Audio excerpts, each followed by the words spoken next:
সে তো জেগে ডাকে নাই, ঘুমে ডেকেছে। ঘুমে তো অনেকে অনেক কথা বলে।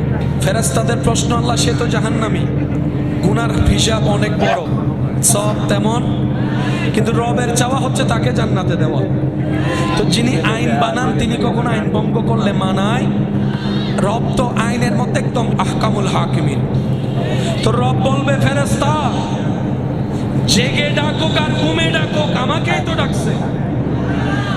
আমার বান্দা ঘুমের মধ্যে আমাকে ডেকেছে, এটা আমার পছন্দ হয়েছে, তার একবার ডাক আমি কবুল করেছি, সেটাকে এক পাল্লায় রাখ, সারা জীবনের গুনাহ আল্লাহ অন্য পাল্লায় রাখ। ফেরেশতারা যখন দেখবে ওই অবচেতন মনে একবার রব ডাকাটাই সওয়াব বাড়ি হয়ে যায়।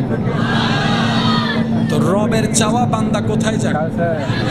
রব তো এত দয়াবান, মুসা নবীর একটা গুনাহগার উম্মত কুকুরকে পানি খাওয়াইছে, আল্লাহ সারা জীবনের গুনাহ মাফ করে দিয়েছে।